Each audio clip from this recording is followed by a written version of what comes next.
Assalamualaikum warahmatullahi wabarakatuh. Alhamdulillahirabbil alamin. Allahumma sholli ala Muhammad wa ala ali Muhammad. Pemirsa Umat TV yang dirahmati Allah, alhamdulillah kita bertemu lagi dalam program Satu Keluarga Satu Pengusaha. Program yang didedikasikan untuk membangun generasi pengusaha muslim yang bertakwa. Alhamdulillah, di samping saya sudah ada Ustadz Valentino Dinsi. Kita akan membahas kali ini tentang peluang bisnis di balik ledakan kelas menengah muslim di Indonesia. Mari kita sapa beliau. Assalamualaikum warahmatullahi wabarakatuh, Ustaz. Assalamualaikum warahmatullahi wabarakatuh. Sehat, Ustaz, ya? Sehat. Mas Hari sehat ya? Alhamdulillah, Ustaz. Alhamdulillah. Pada kali ini kita akan membahas tentang peluang bisnis di balik ledakan kelas menengah muslim di Indonesia. Mungkin Ustaz bisa jelaskan fenomena tersebut. Baik, bismillahirrahmanirrahim. Assalamualaikum warahmatullahi wabarakatuh. Innalhamdulillah allazi alafa baina qulubina fa asbahna bi ni'matihi wa na'syhadu an la ilaha illallah asyhadu anna muhammadan abduhu wa rasuluhu dan nabiyyu ba'da. Mas Hari dan pemirsa TV Banyak dari Mata Allah. Sebelum saya mencoba untuk membahas tentang fenomena ledakan kelas menengah muslim ini atau marketing to the middle class muslim, pemasaran kepada kelas menengah muslim. Jadi kawan saya, guru saya juga Mas Siwo, saya nyebutnya itu Yusuf Hadi. Dia dulu pernah bekerja di Markles, menulis sebuah buku yang berjudul Marketing to the Middle Class Muslim, pemasaran kepada kelas menengah muslim. Kenapa sampai keluar buku seperti itu? Sederhana saja, karena memang Indonesia ini nowadays, hari ini telah menjadi negara dengan pertumbuhan ekonomi tertinggi nomor 2 di dunia. Jadi sekali lagi pemirsa harus ingat bahwa Indonesia adalah negara dengan pertumbuhan ekonomi nomor 2 tertinggi di dunia setelah Cina. Cina dengan pertumbuhan rata-rata setahun 7,4%, Indonesia 5,8 sampai 6,1%. Itu yang pertama. Yang kedua, menurut BBC London, Indonesia adalah negara dengan pertumbuhan entrepreneurship tertinggi di dunia. Yang ngomong nih BBC London. Nah, kembali lagi kepada angka pertumbuhan tersebut.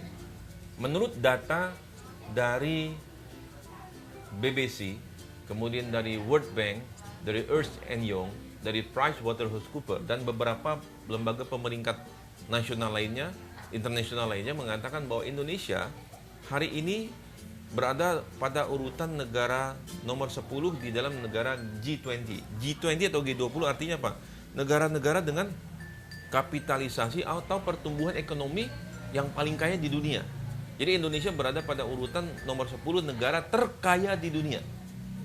Alhamdulillah pemirsa, Allah kasih kesempatan untuk banyak keliling seluruh Indonesia kecuali Nusa Tenggara Timur dan Barat saya belum, tapi semua Sabang sampai Merauke, Mas Ari saya sudah datang dan banyak juga keliling ke banyak negara di dunia ini.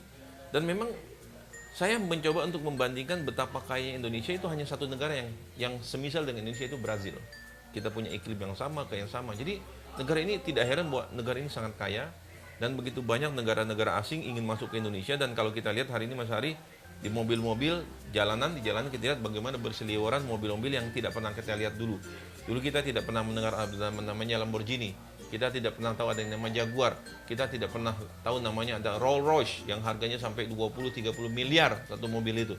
Sekarang kita lihat bagaimana binatang-binatang itu berkeliaran di tengah jalan ya kan, Jaguar kan binatang itu ya. Itu bagaimana mereka berkeliaran dengan harganya yang sampai puluhan miliar.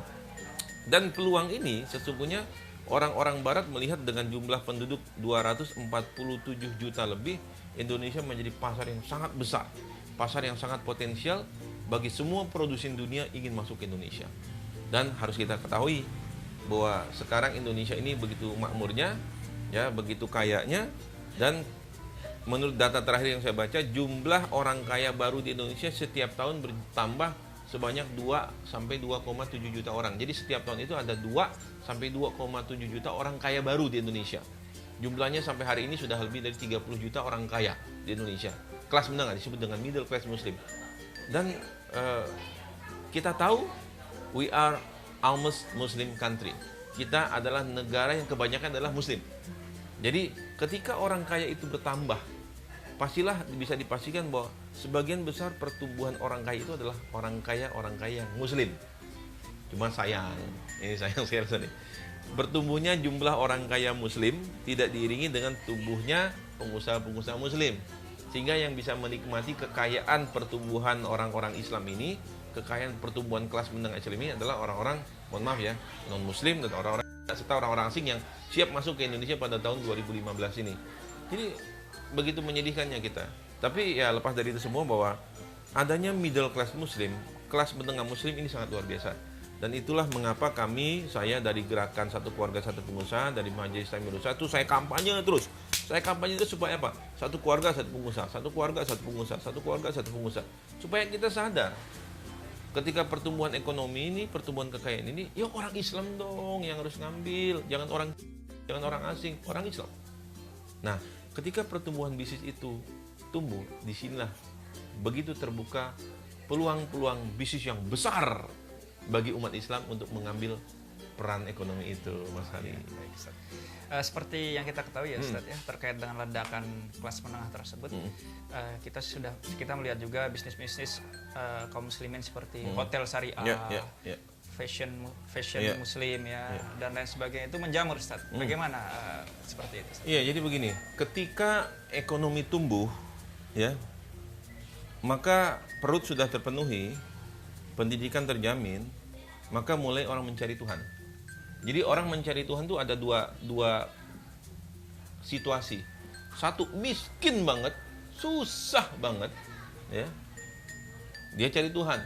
Habis saya susah makan, mau apa lagi? Minta sama Tuhan aja deh. Ibadah yang banyak, makin susah.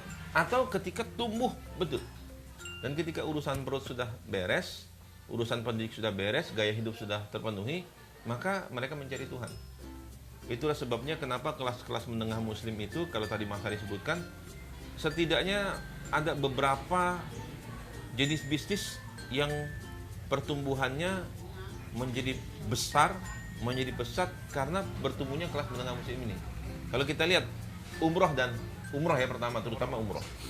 Ketika orang semua ingin pergi haji, kuotanya dibatasi oleh pemerintah Saudi, maka orang antri haji sampai 17 tahun. Ya, sampai 25 tahun orang antri. Maka sebagai gantinya mereka umroh. Oleh sebabnya umroh sebulan bisa sampai berapa? Bisa sampai 30 sampai 50 ribu. Sebulan 500 ribu. Jadi diperkirakan itu tahun ini saja jemaah haji itu kan sekitar 200 ribuan atau 168 ribu. Tetapi jemaah umrohnya itu bisa sampai 14 juta. Ya. Jadi satu bisnis yang tumbuh dengan pertumbuhannya bisnis kelas menengah muslimnya adalah umroh, jelas. Ya. Kemudian yang kedua tadi Mas Hari sebut busana muslim. Ketika Indonesia menjadi sangat islami, kita lihat ya, walaupun islami tanda kutip, ketika orang sadar untuk berjilbab, menutup aurat, saya ingat waktu dulu saya jadi aktivis tahun 80-an, orang pakai jilbab, teman-teman saya dikeluarin dari sekolah. Ya, karena pakai jilbab. Sekarang semuanya pakai jilbab. Ya, fenomena jilbabers itu luar biasa. Adanya tambah walaupun nanti ada fenomena nama jilbabs itu yang sangat negatif ya. Tapi bagaimana kesadaran wanita-wanita Islam untuk menutup aurat? Apakah memang sadar untuk menutup aurat atau karena tren? Tetapi kesadaran ini menambah bertumbuhnya jumlah pasar busana muslim. Ya, kita lihat bagaimana saya punya kawan, saya nggak nyebut merek ke sini, bagaimana penjualan setahun bisa 570 miliar. Yang lain lagi 480 miliar setahun jualan busana muslim. Karena bertumbuhnya kelas menengah muslim ini. Kemudian juga ada fenomena Wardah kosmetik. Bagaimana Wardah sekarang bisa mengalahkan pesaing-pesaingnya, ada Marta Tilar, Sari Ayu. Itu kalah semua. Kenapa? Karena dia tumbuhnya pesat, kemudian pasarnya juga tumbuh. Kesadaran orang untuk mencari produk-produk yang kosmetik syariah juga tumbuh. Ada lagi fenomena tentang masalah halal. Bagaimana kalau teman saya itu melakukan riset, dari 100 orang yang belanja tentang produk-produk halal, mereka lihat ini ada halal labelnya atau enggak. Termasuk yang tadi Mas Hari sebut, hotel syariah, kemudian apa lagi ya? Kemudian yang tumbuh lagi itu komunitas-komunitas ya syariah, kemudian asuransi syariah. Jadi produk-produk yang berbau syariah, perbankan syariah itu tumbuh pesat. Apa? Karena adanya ledakan kelas menengah muslim. Dan ketika itu terjadi, tinggal cuman sayang gini, ini orang yang harus ambil orang Islam. Jangan sampai orang bikin BPR syariah. Hayya. Orang bikin BPR syariah loh. Karena bagi mereka fulus loh, uang fulus. Masa BPR syariah yang punya Kan kelewatan. Ini kejadian loh, pemirsa. Orang Non-Muslim. Cina, ya non-Muslim, Cina non-Muslim bikin PPD syariah, karena mereka tahu duit. Kan ironis. Ya. Terus ketika ini produk-produk syariah, ya, perbankan segala macam, kemudian makanan, mereka sebut halal. Kayak kemarin teman saya cerita, saya dapat WhatsApp. Hati-hati itu kalau kita makan di Senayan. Ramen, ramen, mie yang Jepang itu, Iya. halal katanya. Halal, oh halal, bener halal kok Pak? Ditanya, ini halal nggak? Halal Pak. Babinya ada nggak di sini? Ada juga Pak. Wah halal ada babinya. Bagaimana? Ya kan? Ini mie halal Pak, tapi kita jual babi juga Pak. Gimana ya? Halal ada jual babi juga, satu penggorengan. Kadang-kadang itulah Indonesia ya. Kita lebih mengapresiasi ketika ke Inggris, ke Australia atau ke Singapura ya. Kita mau makan, are you Muslim? Ditanya, are you Muslim? Ya saya Muslim.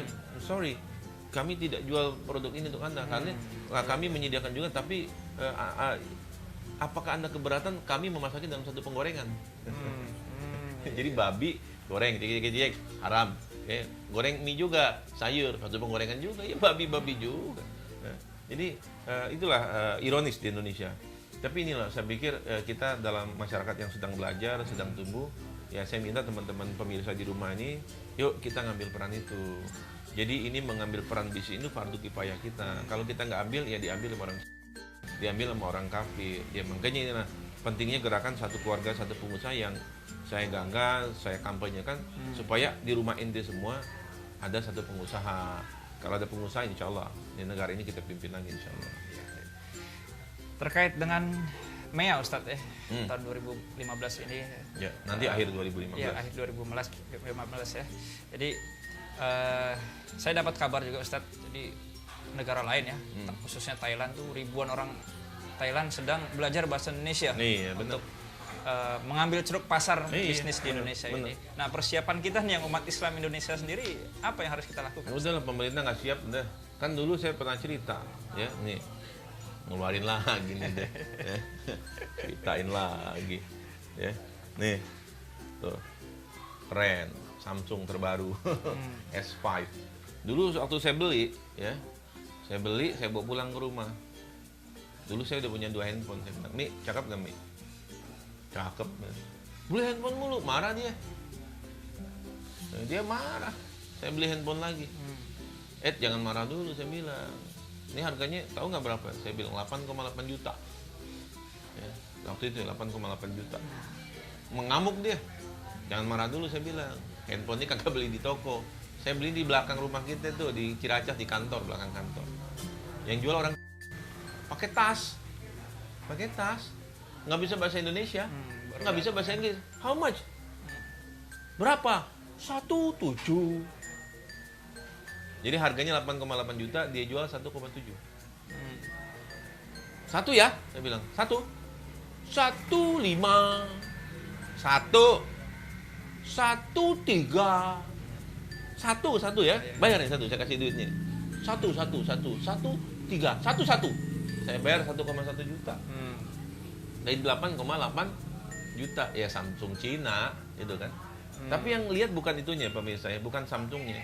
Tapi bagaimana orang Cina nggak bisa bahasa Indonesia, nggak bisa bahasa Inggris, dari Cina datang tidur di terminal rambutan, cewek, pakai tas, ngecer ke kampung-kampung. Dia datang ke rumah ketok-ketok, warung-warung kopi, orang lagi nongkrong, ya banyak supir-supir, dia datang jualan. Nggak siap bangsa ini, nggak siap. Ya, kita udah diserbu. Nanti 2015 kan tadi, masyarakat ekonomi Asia. Desember 2015. Belum sampai 2015, tahun lalu Cinanya udah datang kemari. 2015 itu pintu depan. Ya, dia lewat pintu belakang dia masuk. Udah kalah bangsa ini. Makanya tuh saya satu keluarga, satu pengusaha tuh saya kampanyein. Udahlah, pemerintah nggak siap. Pemerintah nggak peduli. Ratusan ribu ya orang udah pada belajar bahasa Indonesia. Kenapa dia tahu 247 juta. 247 juta orang Indonesia, nanti 2017 perkiraan sekitar 300 juta. Pasar yang besar.